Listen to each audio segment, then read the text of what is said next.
মহারাজ বিক্রমাদিত্য, শুনেছি আপনি খুব বিদ্বান, বুদ্ধিমান, বিচক্ষণ ব্যক্তি, অথচ আপনি বোকার মতো চুপচাপ আমাকে কাঁধে নিয়ে হেঁটে যাচ্ছেন। আমি বরং আপনাকে একটি গল্প বলি। বহুদিন আগে পশ্চিম ভারতে কেষ্টপুর নামে এক দরিদ্র গ্রাম ছিল। সেই গ্রামে ভোলা নামে এক যুবক বাস করত। অতি ছোটবেলায় মাতা পিতা হারা ভোলা কাকা কাকিমার কাছে মানুষ। তার বয়স হয়েছে, তাই স্বভাবতই সংসারের হাল ধরতে হয় তাকে। তাই নিত্যদিন তার কাজ হলো ভোরবেলা মাঠে গরু চড়ানো, তারপর বাড়ি ফিরে সেই গরুর দুধ বাজারে বেচা। এই কাজে তাকে অবশ্য সাহায্য করে তার ছোট ভাই, অর্থাৎ তার কাকার ছেলে কানু। নিত্যদিনের মতো একদিন সকালে কানু, ওরে ও কানু, তাড়াতাড়ি কর ভাই, বড় দেরি হয়ে গেল আজ। এই হয়ে এলো দাদা, তুমি রান্নাঘরে গিয়ে মায়ের কাছ থেকে খাবারের পোটলাটা আনো, আমি ততক্ষণে গোয়াল থেকে গরুগুলোকে বের করে আনছি। ঠিক আছে ঠিক আছে, যা যা তাড়াতাড়ি যা। কাকি, ও কাকি, ওই দাও দাও দাও, শিগগিরই দাও। এই নে ধর। বাহ, আর পারি না। আসি। সাবধানে যাস, বেশি দেরি করিস না। সন্ধ্যের আগে ফিরিস বাবা। হ্যাঁ হ্যাঁ। দুর্গা দুর্গা।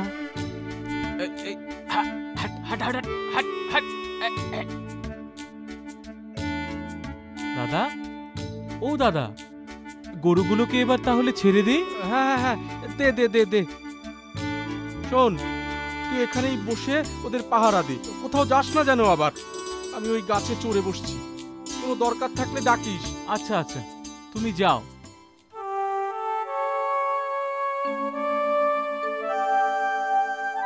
বাহ, কি অপূর্ব বাঁশি বাজায় দাদা, সত্যি মন মাতিয়ে দেয় একেবারে।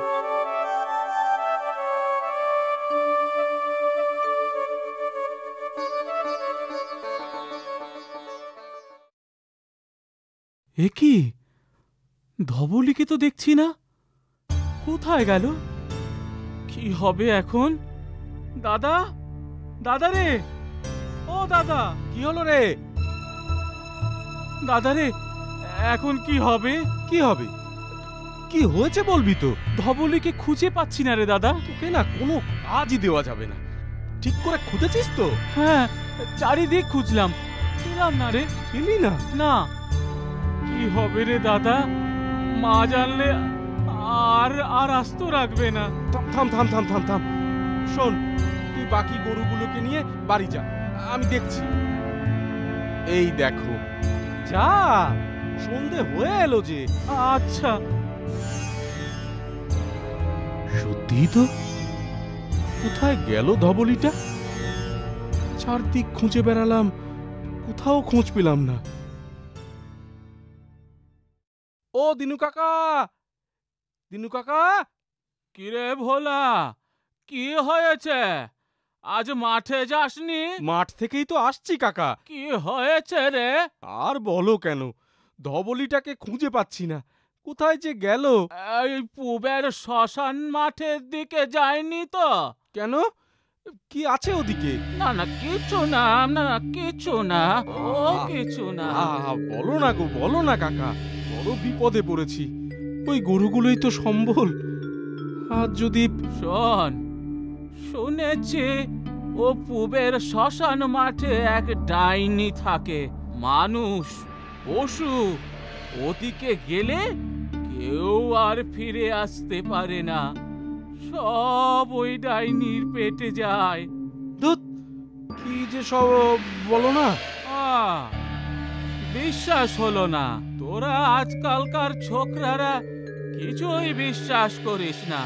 হবে আর কি, যা ভালো বুঝিস কর। আমি চললাম। ডাইনি থাকি, ধ্যাৎ, যত সব বাজে কথা। ওদিকটা গিয়ে দেখি। আচ্ছা, একবার গিয়ে দেখলে কেমন হয়? কোথাও যখন পেলাম না, ওদিকটাই বা বাদ যায় কেন? হ্যাঁ, যাই, একবার গিয়েই দেখি। বাবা, কোথাও তো কিছুই দেখছি না। না, ধবলি বোধহয় এদিকে আসেনি। ফিরে যাই বরং।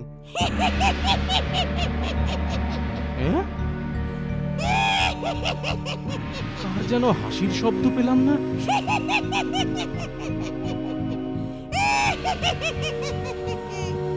আজ মহাভূত হবে, মহাভূত! ওই দিক থেকেই তো আসছে মনে হচ্ছে। গিয়ে দেখি তো একবার। হ্যাঁ, এ কি? নুন লঙ্কা দিয়ে বেশ রসিয়ে রসিয়ে আচার করে খাবো। দাঁড়া বেটা। এবার এই ট্যাংকটা ছেড়ে খাই। ঠ্যাং খাবে? পোকলা বুড়ি, চিবোতে পারবে? বলি, হজম হবে কিনা ভেবে দেখেছো? কে রে তুই? কেন এসেছিস এখানে? কেন আবার? যার ঠ্যাং ছিঁড়ে খাবে বলছো, তাকে নিতে এসেছি। নিতে এসেছি?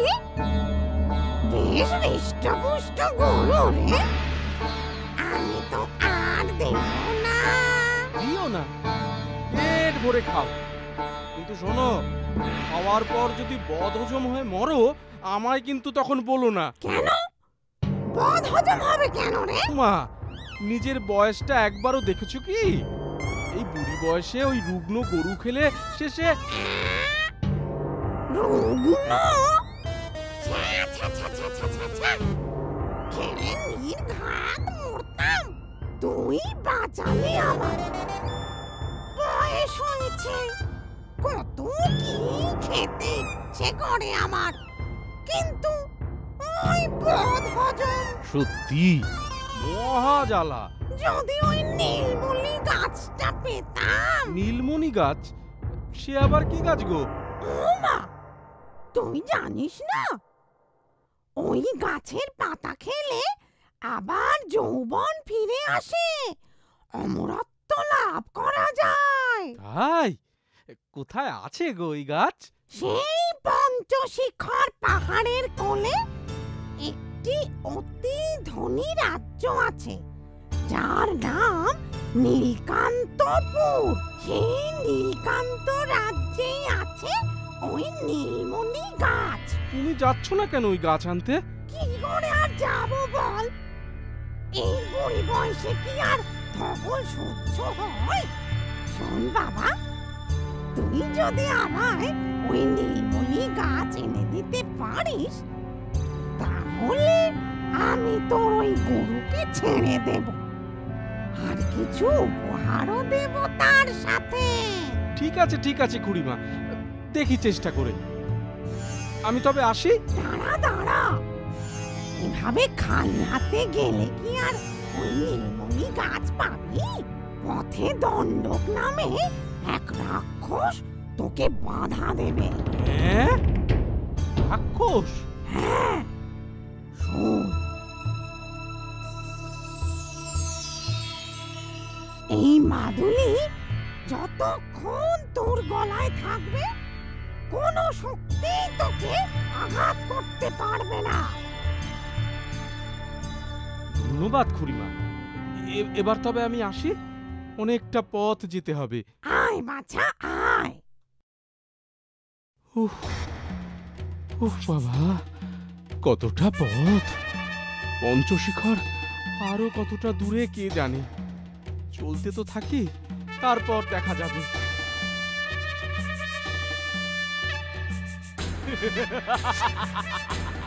ওরে বাবা, কি বিশাল দানব! আমায় ধরো না, আমার বড় বিপদ। আমার যেতে দাও আমায়। অত সহজে তোকে যেতে দেব না। আয়, কাছে আয়।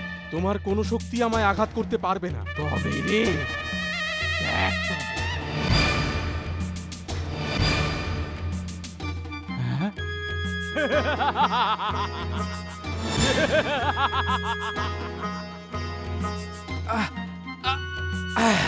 আশ্চর্য, সত্যিই তো আমার কোনো শক্তিই তো তোকে আঘাত করতে পারছে না।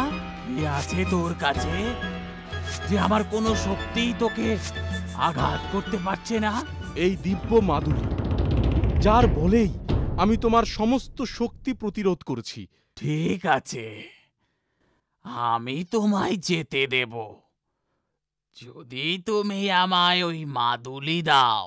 আচ্ছা, এই নাও। তুমি তো বেশ ছেলে।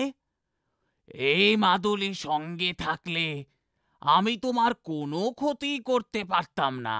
তা জেনেও তুমি আমার এক কথায় আমায় ওই মাদুলি দিয়ে দিলে। তাই আমি তোমায় সাহায্য করব। বলো, এ পথে তুমি কোথায় যাচ্ছ?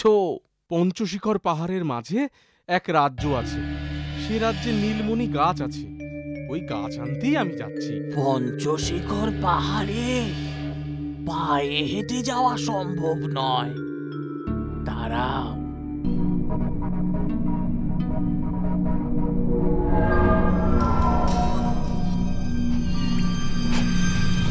এই মাদুরে চড়ে খুব দ্রুত তুমি পঞ্চশিখরে পৌঁছে যাবে। ধন্যবাদ, অনেক ধন্যবাদ। এবার আমি আসি। আর এই নাও।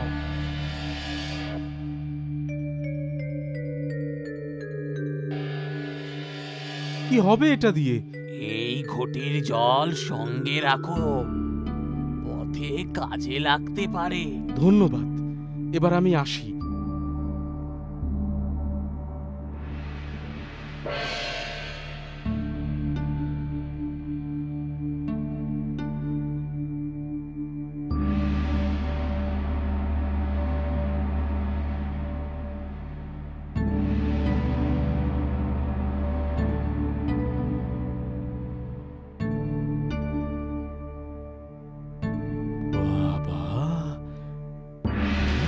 রাজ্য, কি বিশাল বিশাল অট্টালিকা! কিন্তু কোথাও কোনো লোকজন দেখছি না কেন? কে বাছা তুমি? কেন এসেছ এখানে? ফিরে যাও, ফিরে যাও। ফিরে যেতে আসিনি আমি মহাশয়। যে করেই হোক আমায় নীলমণি গাছ নিয়ে যেতেই হবে। নীলমণি গাছ? সে গাছ আর কোনোদিনই পাবে না বাছা। কেন কেন মহাশয়? এসো, এসো আমার সাথে।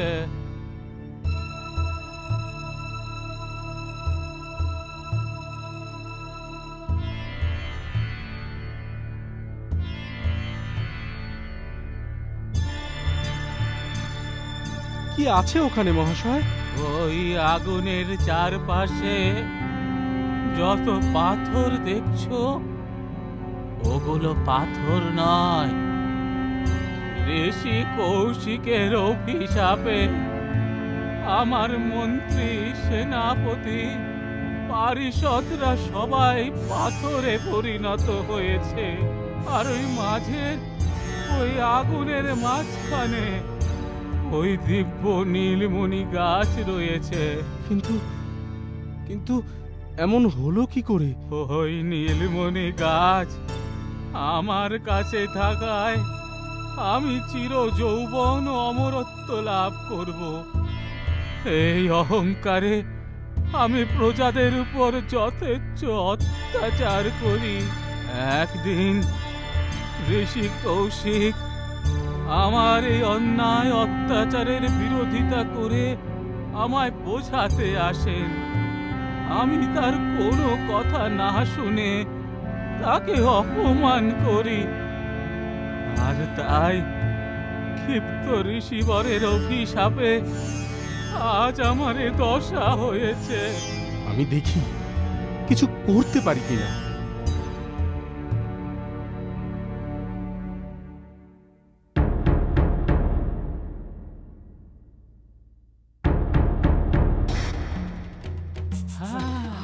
আমরা আবার আমাদের রূপ আগে ফিরে পেলাম।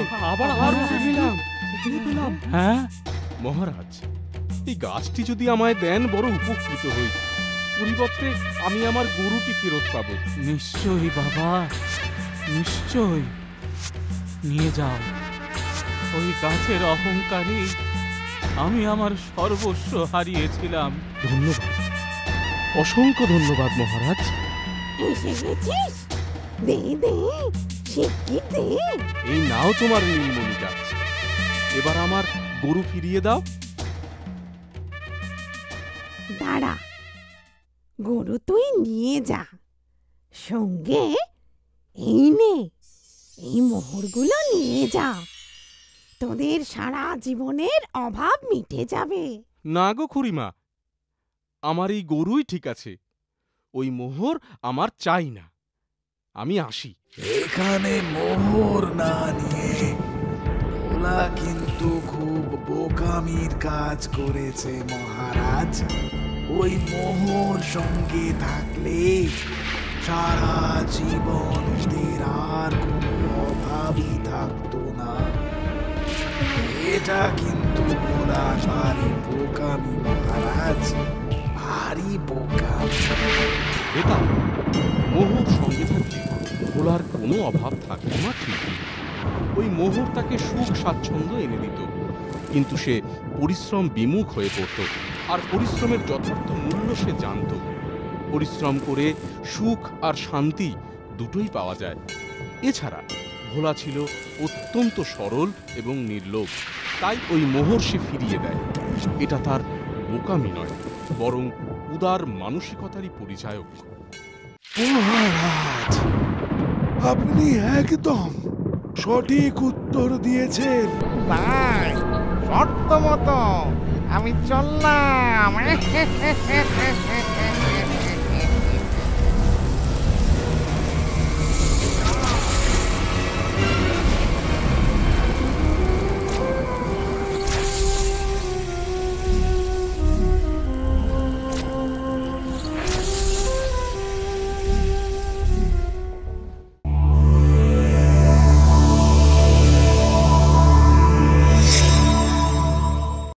মজাদার বাংলা কার্টুনে মন ভরিয়ে তুলতে ডাউনলোড করুন ক্লিক অ্যাপ আর ট্যাপ করুন ক্লিক কিডসে।